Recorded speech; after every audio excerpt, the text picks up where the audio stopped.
I'm a director of applied AI and I work with Fortune 500 companies. And let me tell you what I'm seeing in the industry. The gaps that I'm noticing so you can wedge in there to make some opportunities for yourself. Workforce adoption is still a pretty big gap. And so, at least compared to what the CEOs are wanting, I see this basically everywhere. Is that an organization will roll out these AI tools, and then about 2% of folks are just monsters and incredible with them and super efficient and really compounding their impact. And then everyone else is really overwhelmed with their day-to-day work and it's weird being alive. And so they don't care about this new tool. If you're not a natural creative problem solver and a super curious person, you're not going to be really incentivized to use it. If you're someone who can within your own organization or coming into a different one and help enable the workforce and to close that gap and make it more real and tangible to folks of how they can use it, how it can make their lives more helpful, that is what the C-suite wants. And as a side note, the space is getting a lot more aggressive. This isn't like casual ChatGPT use. Agents are being rolled out to large organizations with the expectation and the mandate that folks need to use them. So people need help.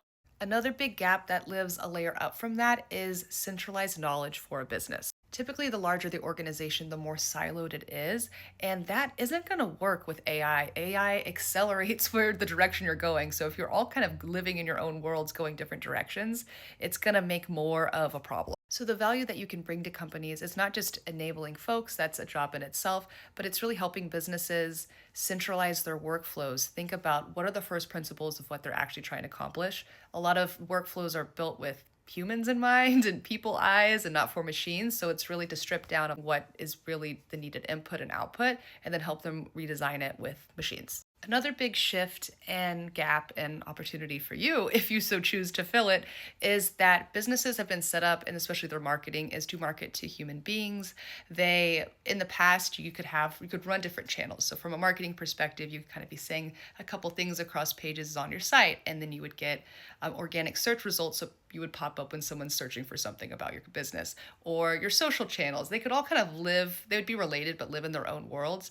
That is not how AI looks at your business. It looks at all the different entities around your business, and it wants to see these really coherent, clear signals, meaning that you can't be talking about different stuff on different channels. You can't be talking about different things in different ways on your site. It's going to make it seem inconsistent, which is going to make it seem like it doesn't have authority, which is going to make it not pull up your business when it's recommending it to its customers. There's a huge opportunity to help businesses evolve their marketing and really reshape it so that they are increasingly more visible to large language models and AI agents. I say all this just to share that, change is weird and it's also happening regardless of you and me. So I think it's smart to be strategic and to position yourself where you're going to be most valuable in this new economy. And I know we've been talking about AI for years and it's exhausting, but just flagging that it's starting to